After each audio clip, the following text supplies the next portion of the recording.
Hello dear student, कैसे हो आप सभी। तो आज आपके लिए अगेन मैं सीएसआई का एमसीक्यू लेकर आया हूँ। ये एमसीक्यू सीएसआई नेट नवंबर 2020 में आया हुआ एमसीक्यू है। बहुत ही इजी क्वेश्चंस है, मॉलिक्यूलर बायोलॉजी के रिगार्डिंग एमसीक्यू है। इसके रिगार्डिंग कंटेंट मैं आपको पूरा पढ़ा चुका हूँ। देखो क्या क्वेश्चन है, देखिए आप। देखो क्वेश्चन कह रहा है क्या,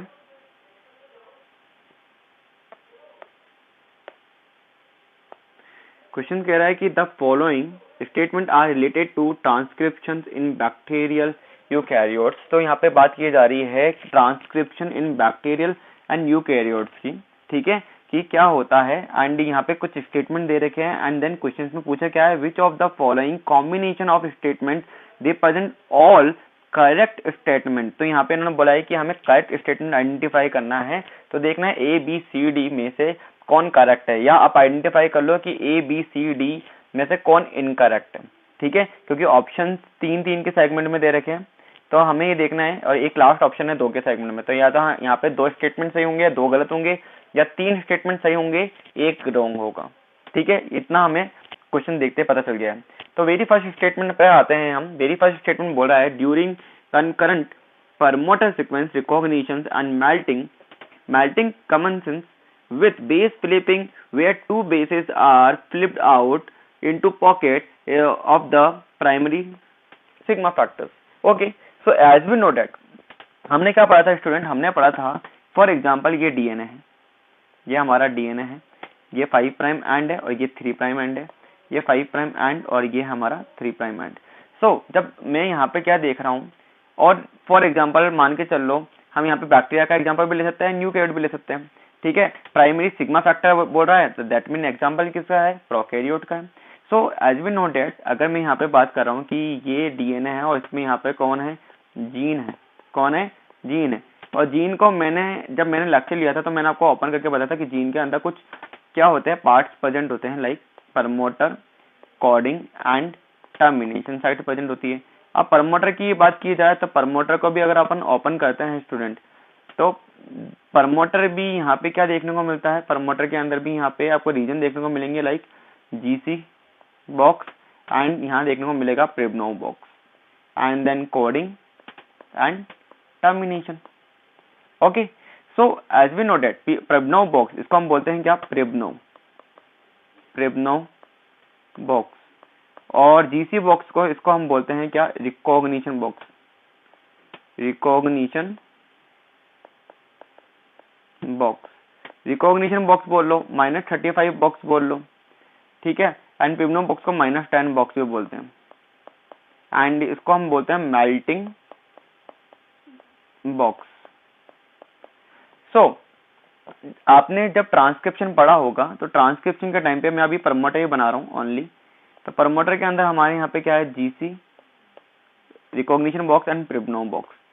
तो यहाँ पे सबसे पहले क्या होगा, एक ट्रांसक्रिप्शन फैक्टर है जिसका नाम है सिग्मा ट्रांसक्रिप्शन इनिशिएशन फैक्टर आके यहाँ बाइंड करेगा, इसका नाम है सिग्मा आने के बाद में, जैसा कि हम जानते हैं, सिग्मा आने के बाद में यहाँ पे क्या होगा, अब आरएनए पॉलीमरेज आके बाइंड करेगा। सो आरएनए पॉलीमरेज कैसे आके बाइंड करेगा, लाइक आपका डायग्राम बनेगा ऐसा कुछ। यहाँ पे कौन है, GC box, then Pribnow box, and ये कोडिंग वाला रीजन है ना, ये +1 साइट है, तो यहाँ पे हम मान सकते हैं +1 साइट है आगे।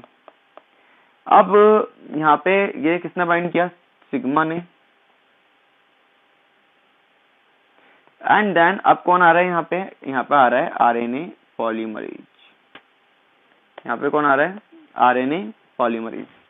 तो आरएनए पॉलीमरेज बना देते हैं हम।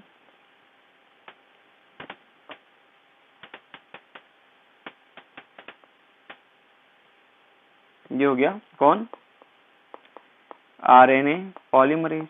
एज वी नो डेट कि सिग्मा प्लस में कोर एंजाइम, हम इसको जो आरएनए पॉलीमरेज है ना उसको कोर एंजाइम बोल रहे हैं, कोर एंजाइम।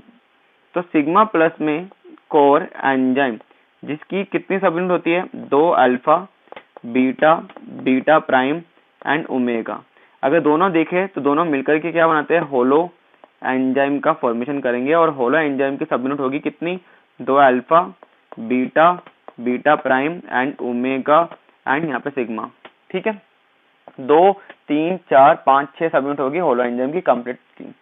ठीक है, अभी जो कन्फर्मेशन है यहाँ पे डीएनए की मेल्टिंग नहीं हुई है, तो यहाँ पे हम इसको बोलते हैं एक तरह से क्या, ये है हमारा क्लोज कॉम्प्लेक्स। क्या है? Close complex. अब देखो यहाँ पे क्या होगा, अब ट्रांसक्रिप्शन स्टार्ट करना है, तो यहाँ पे ट्रांसक्रिप्शन स्टार्ट होगा तो यहाँ पे मेल्टिंग स्टार्ट हो जाएगी। मेल्टिंग लाइक अब आपको डायग्राम देखने को मिलेगा ऐसा कुछ।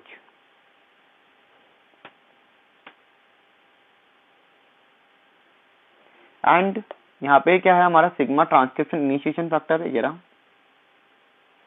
Sigma is a transcription initiation factor. And यहाँ पे कौन है हमारा एंजाइम, कोर एंजाइम प्लस में sigma factor is equal to holoenzyme. अब यहाँ पे देखो, यहाँ पे इन्होंने क्वेश्चंस में बस इतना ही बोला है, ये हमारा क्या हो गया एक तरह से ओपन कॉम्प्लेक्स हो गया। एंड ये आपका जो पिबनो बॉक्स है ना, इसको मेल्टिंग बॉक्स से बोल रहे हैं, ठीक है, इस पिबनो बॉक्स को, इसलिए मेल्टिंग जो स्टार्ट हुई है वो यहीं से हुई है। अब देखो यहाँ पे इन्होंने क्वेश्चन में बोला है कि during concurrent promoter sequence like GC and Pribnow, तो कनकरेंट क्या है, मतलब यहाँ पे क्या है, promoter sequence recognition and melting है। यहाँ पे क्या है, यहाँ पे सीक्वेंस क्या है, एक तो रिकॉग्निशन बॉक्स हो गया यहाँ पे जीसी, एंड यहाँ पे क्या है आपका एक तरह से मेल्टिंग बॉक्स हो गया Pribnow box. So melting commences with the base flipping. Melting के टाइम पे क्या हो रहा है, बेस फ्लिप हो रहा है, where two bases are flip out into pocket of the primary sigma factor. तो लाइक यहाँ पे क्या हो रहा है, देखो ये अपने सिग्मा फैक्टर है, यहाँ पे इन्होंने क्या करा होगा, देखो पहले डीएनए कैसा था, पहले डीएनए ऐसा था, डबल स्टैंडर्ड था, बाद में क्या हुआ यहाँ पे, ये देखो यहाँ पे मेल्टिंग स्टार्ट हुई तो बेस फ्लिप हुए होंगे, तभी तो मेल्टिंग स्टार्ट हुई होगी। समझ रहे हो? बेस फ्लिपिंग का मतलब क्या है, मतलब कि दो जो बेस थे पहले क्या कर रहे थे, ये हाइड्रोजन बॉन्डिंग कर रहे थे, यहाँ पे हाइड्रोजन बॉन्डिंग थी, अब यहाँ पे देखो हाइड्रोजन बॉन्ड नहीं है, यहाँ पे बेस फ्लिपिंग हो गई है। तो बेस फ्लिपिंग होने के बाद मतलब ये कि यहाँ पे एक तरह से मेल्टिंग हो गई है। तो देखा जाए तो ए स्टेटमेंट, जो ए स्टेटमेंट है, ठीक है, ये एकदम करेक्ट स्टेटमेंट हो गया। अब नेक्स्ट स्टेटमेंट के ऊपर आते हैं, ठीक है, अगर ए करेक्ट है तो समझ जाओ फोर्थ आंसर, तो अगर फोर्थ यहाँ पे देखे बी एंड डी, यहाँ पे ए नहीं दे रखा तो ये गलत हो जाएगा, बी सी डी ए नहीं दे रखा ये गलत हो जाएगा। अब देखना है या तो आंसर हमारा ए बी सी होगा या ए बी डी होगा। समझ रहे हो? ठीक है, एलिमिनेशन मेथड से ही क्वेश्चन सॉल्व होते हैं हमेशा। 90% क्वेश्चन अगर आप देखोगे एलिमिनेशन मेथड से सॉल्व हो जाएंगे, बट क्वेश्चन को पुटअप करने का तरीका आना चाहिए। ठीक है, बी ऑप्शन के ऊपर आते हैं। बी ऑप्शन बोल रहा है कि binding of alpha amanitin to RNA polymerase second permit entry of nucleotide into RNA polymerase second active site and synthesis of RNA but prevent translocation। So ये क्या कह रहा है, ये बोल रहा है कि binding of alpha amanitin to a RNA polymerase second, ये क्या कर रहा है, मतलब अल्फा अमाइनेटिन एक ड्रग होती है, एज वी नो डैट, आपको जब मैंने ट्रांसक्रिप्शन पढ़ाया था तो मैंने आपको बताया था कि एक ड्रग होती है अल्फा अमाइनेटिन। सो अल्फा अमाइनेटिन ये क्या करती है, आरएनए पॉलीमरेज को ब्लॉक करके रखती है। किसको? RNA polymerase. कौन सा है? आरएनए पॉलीमरेज सेकंड को। ठीक है, अगर अपन बात करें लो कंसंट्रेशन में भी ये क्या कर देगी, लो कंसंट्रेशन में भी इसको ब्लॉक कर देगी। अगर अपन देखें हाई कंसंट्रेशन अगर है, हाई कंसंट्रेशन है तो उस कंडीशन में ये आरएनए पॉलीमरेज थर्ड को भी ब्लॉक कर देगी। और अगर मैं बोलूं कि ये ब्लॉक नहीं कर सकती है, यहाँ पे अगर अपन देखें RNA polymerase first is a resistant, RNA polymerase first क्या है, रेजिस्टेंट है, रेजिस्टेंट है। मतलब कि आरएनए पॉलीमरेज सेकंड क्या है, ये क्या है, सेंसिटिव है, और ये क्या है, मॉडरेट है, मॉडरेट सेंसिटिव है। ओके, सो ये सही बोल रहा है कि अल्फा अमाइनेटिन ड्रग क्या करके जाएगी, आरएनए पॉलीमरेज सेकंड को ब्लॉक करेगी। कैसे, हाउ? तो क्वेश्चन ने अपने आप ही बोला है कि अल्फा अमाइनेटिन, जो binding of the alpha amanitin to RNA polymerase second permit entry of nucleotide into RNA polymerase second active site and synthesis of RNA, but they prevent what? They prevent translocation, so RNA polymerase is blocked। ये आगे shift ही नहीं कर पा रहा है, so that is correct। अगर देखा जाए तो ए सही है, बी सही है। अब ए और बी दोनों में जगह दे रखा है, अब देखना है क्या आंसर सही है, सी सही होगा या डी सही होगा, देखते हैं। So C option is RNA polymerase first can use upstream promoters with 3 consensus sequence as well as internal promoter having A bipartite structure. देखो बाइपर्टाइट स्ट्रक्चर होता है, बाइपर्टाइट स्ट्रक्चर का मतलब है कि प्रमोटर के पास 2 रीजन है, जैसे हम बोलते हैं कि 2 रीजन है, 2 कंसेंसस सीक्वेंस है, तो हम बोल सकते हैं बाइपर्टाइट स्ट्रक्चर देखने को मिलेगी। बट यहाँ पे 3 कंसेंसस सीक्वेंसेस देखने को नहीं मिलती है। एज वी नो डेट यहाँ पे RNA polymerase first can use upstream promoter, with 3 consistent sequence. तो मतलब प्रमोटर की बात की जा रही है, आरएनए पॉलीमरेज फर्स्ट की बात की जा रही है। सो जब मैंने आपको आरएनए पॉलीमरेज फर्स्ट पढ़ाया था, आरएनए पॉलीमरेज फर्स्ट, ठीक है, या टॉपिक का नाम था transcription by RNA polymerase first. तो वहाँ पे हमने प्रमोटर की स्ट्रक्चर बनाई थी। सो वहाँ पे प्रमोटर की जो स्ट्रक्चर बनाई थी, तो मैंने वहाँ पे आपको बताया था कि ये देखो हमारा डीएनए है, और डीएनए में क्या है, अपस्ट्रीम कंट्रोलर एलिमेंट प्रेजेंट होगा, एंड देन यहाँ पर क्या होगा, कोर का प्रमोटर प्रेजेंट होगा। क्या था, कोर प्रमोटर था। एंड देन यहाँ पे क्या थी, 45 SR आरएनए की जीन प्रेजेंट थी, 45 SR आरएनए की जीन थी, और ये क्या था, आर डीएनए हो गया, आर आरएनए का डीएनए हो गया। तो ये हमारी क्या थी, पर्टिकुलर सीक्वेंस थी। फॉर एग्जांपल अगर अपन देखें तो अपस्ट्रीम कंट्रोल एलिमेंट ये -180 से लेकर के -100 तक था, -45 और यहाँ पे +1 एंड +20 इसकी बाउंड्री थी, ठीक है। सो अगर अपन देखें यहाँ पर, तो क्या यहाँ पर आपको प्रमोटर के ऊपर क्या 3 कंसिस्टेंट सीक्वेंस देखने को मिल रही है, बस अपस्ट्रीम कंट्रोलर एलिमेंट है, कोर प्रमोटर है, 45 SR आरएनए की, यहाँ पे ये क्या है, जीन है, ये क्या है, जीन है। सो यहाँ पे अगर मैं देख रहा हूँ स्टेटमेंट क्या बोल रहा है, स्टेटमेंट बोल रहा है कि RNA polymerase first can use upstream promoters with 3 consistent sequence as well as internal promoter having a bipartite structure। तो ये स्टेटमेंट क्या हो गया, गलत हो गया। RNA polymerase first can use upstream promoter है, यहाँ पे upstream controller element बोल सकता हूँ या upstream promoter element बोल सकता हूँ, क्योंकि upstream है किससे, प्रमोटर के अपस्ट्रीम है, इसलिए इसको अपन अपस्ट्रीम प्रमोटर एलिमेंट भी बोल सकते हैं।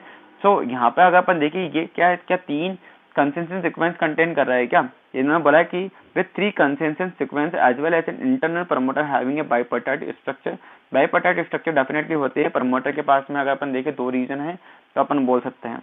तो ये तो पर यहाँ पे 3 कंसिस्टेंट सीक्वेंस देखने को नहीं मिल रही है, मैंने प्रमोटर की स्ट्रक्चर आपको दिखाई दी है, ऐसा कुछ नहीं है यहाँ पे। सो सी इज द इनकरेक्ट स्टेटमेंट, इसको मैंने एलिमिनेट कर दिया। अगर देखा जाए तो आप देखो सी नहीं होगा, तो यहाँ पे आंसर क्या हो जाएगा हमारा, A B and D answer हो जाएगा, सेकंड आंसर होगा। फिर भी डी एक्सप्लेन करते हैं अपन। Fact, FACT is associated with RNA polymerase during transcription elongation and help displace histone octamers during transcription. So ये क्वेश्चन क्या बोल के जा रहा है, क्वेश्चन बोल रहा है FACT फैक्ट, फैक्ट क्या होता है, फैसिलिटेट्स क्रोमेटिन ट्रांसक्रिप्शन, ठीक है, is associated with RNA polymerase during transcription elongation, and ये क्या हेल्प कर रहा है, डिस्प्लेस कर रहा है हिस्टोन ऑक्टामर को ड्यूरिंग ट्रांसक्रिप्शन। तो देखो थोड़ा इसको भी एक्सप्लेन कर देता हूँ मैं, इसको एक्सप्लेन करते हैं क्योंकि बहुत ही इंपॉर्टेंट है। क्या है, पढ़ो इसको भी, लो।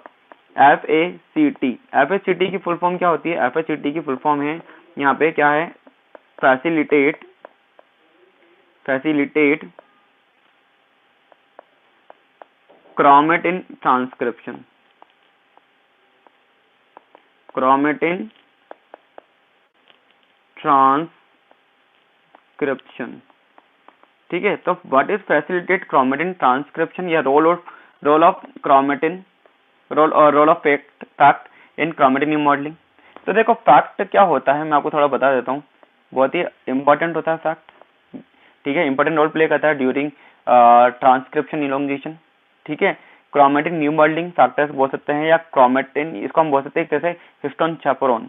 ये जो फैक्ट होते हैं ना, ये फैक्ट क्या करेगा, ये बाइंड करता है किसके साथ में, फैक्ट बाइंड्स टू न्यूक्लियोसोम, किससे बाइंड करते हैं, न्यूक्लियोसोम से बाइंड करेंगे, एंड क्या करेंगे, रिमूव करेंगे, and remove H2A H2B dimer, ये डाइमर को क्या करेंगे, रिमूव कर देंगे, ठीक है। और क्या काम होगा इसका, फैक्ट एक तरह से क्या है, FACT fact is a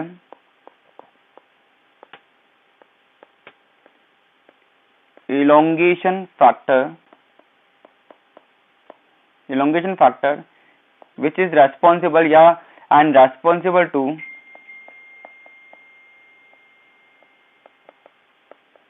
responsible to loss dimer किसके अंदर होता है, H2A H2B के अंदर, from the histone octamer. Histone octamer के अंदर हमने क्या देखा था, H2A H2B डाइमर फॉर्म करते हैं, H3H4 क्या फॉर्म करके जाता है, वो फॉर्म करता है हमारा टेट्रामर। ओके, सो ये पूरा का पूरा मैं आपको क्लास में ऑलरेडी बता चुका हूँ, ठीक है। So FACT is elongation factor and responsible to loss dimer from the histone octamer when during in vitro transcription. During in vitro transcription. Okay, so because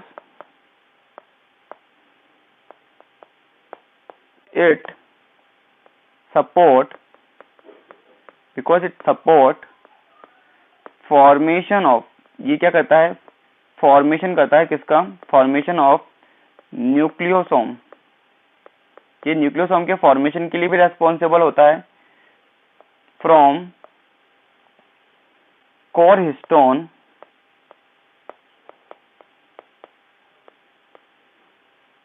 thus behave as histone chaperone। Histone chaperone मतलब कि हम बोल सकते हैं कि FACT क्या है, FACT bind to nucleosome and remove H2H2B dimer. Fact is a elongation factor and responsible to lose dimer from the histone octamer during in vitro transcriptions, and because it supports the formation of nucleosome from core histone thus behave as a histone chaperone। इसको हम बोल सकते हैं histone chaperone। तो अगर मैं इसका structure wise बताऊं आपको, तो लाइक आपने देखा होगा, लाइक अपन क्या देखते हैं, ऐसे ऐसे डीएनए देखते हैं अपन, ये डीएनए है और यहाँ पे क्या होना है, ये न्यूक्लियोसोम है, ये क्या होना है, न्यूक्लियोसोम है। और ये देखो ये डीएनए पैकिंग कर रखी है,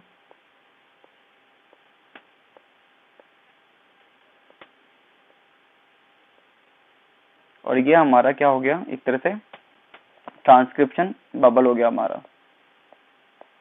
ये हमारा डीएनए है और ये एक और अगर हम देखें यहाँ पे, ये देखो यहाँ पे एक और न्यूक्लियोसोम मैंने बना रखा है एंड यहाँ पे हमको डीएनए की पैकिंग देखने को मिलेगी इसके ऊपर, ठीक है।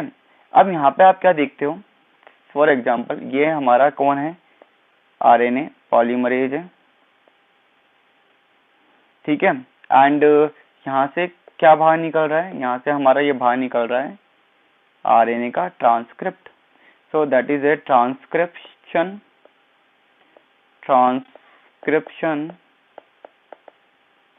इलोंगेशन का प्रोसेस है। कौन सा प्रोसेस है, इलोंगेशन वाला प्रोसेस है, ट्रांसक्रिप्शन इलोंगेशन है। तो इस टाइम पे यहाँ पे क्या होता है, ये जो फैक्ट होता है ना, FACT फैक्ट के साथ में यहाँ पे कुछ प्रोटीन भी होती है, लाइक P140 या इसके सब यूनिट बोल सकते हैं P80। ये क्या करते हैं, आरएनए पॉलीमरेज से कांटेक्ट में आते हैं, आरएनए पॉलीमरेज से इंटरेक्ट करते हैं एंड इस न्यूक्लियोसोम को रिमूव करने में हेल्प करते हैं। Okay, so FACT is associated with RNA polymerase during transcription elongation and help displace histone octamer during transcription. तो ये हेल्प करेंगे लाइक इस हिस्टोन ऑक्टामर को डिस्प्लेस करने में, क्योंकि इसको यहाँ से हटा के कहीं और लगा दें। समझ में आ रहा है। तो हमारा जो लास्ट ऑप्शन है, तो लास्ट ऑप्शन भी यही बोल रहा है, fact is associated with RNA polymerase during transcription elongation and help displace histone octamer during transcription. तो सबसे पहले क्या करेंगे, जो H2A-H2B डाइमर बन रहा था, H2A-H2B डाइमर बन रहा था, इसको क्या करके जाएंगे, रिमूव करेंगे एंड देन बाद में वापस से इसकी असेंबली भी करवा देंगे ड्यूरिंग ट्रांसक्रिप्शन। सो अगर देखा जाए तो ये स्टेटमेंट भी हमारा क्या होगा, एकदम करेक्ट स्टेटमेंट है। ये स्टेटमेंट भी क्या है हमारा, करेक्ट स्टेटमेंट है। सो हमारा यहाँ पे जो आंसर हो जाएगा, वो आंसर क्या हो जाएगा, A-B-D second is the correct answer. ठीक है, आई होप आपको ये क्वेश्चन अच्छे से समझ में आया हो, कोई डाउट ना रहा हो। इनकेस फिर भी कोई डाउट रह गया हो तो आप क्या कर सकते हो, कमेंट बॉक्स में लिख के बता सकते हो, सर यहाँ डाउट है, ठीक है, ये क्वेश्चन समझ में नहीं आया या ये ऑप्शन समझ में नहीं आया, अपन एक एक ऑप्शन को डिटेल में समझेंगे ताकि क्वेश्चन हमारा डिटेल के साथ में कवर हो सके एंड क्वेश्चन के अंदर जो डिटेल है वो हमारे कॉपी नोट्स में भी आ सके। आपको क्वेश्चन इसलिए इतने डिटेल में समझाए जा रहे हैं ताकि आप उसको कॉपी नोट्स भी बना सको। ठीक है, जहाँ पे भी आपको कोई टॉपिक में इशू है उसको क्वेश्चन के साथ में अपन कवर कर लेंगे ऑटोमेटिकली। अगर आप लेक्चर देख रहे हो तो आपका वैसे भी आपका क्या हो जाएंगे, सारे के सारे कंसेप्ट क्लियर हो जाएंगे। बट इनकेस अगर आप लेक्चर नहीं देख रहे हो, कोई दिक्कत है, तो आपके एमसीक्यू के साथ में क्या होगा, कंसेप्ट क्लियर हो जाएंगे, क्योंकि अपन पूरी की पूरी molecular biology with MCQ cover करेंगे। जितने भी क्वेश्चन सीएसआर में पास्ट 10 ईयर्स के अंदर आए हुए हैं वो सारे के सारे एमसीक्यू अपन कवर करेंगे मॉलिक्यूलर बायोलॉजी के, एक भी क्वेश्चन लेफ्ट नहीं होगा, आई प्रॉमिस यू।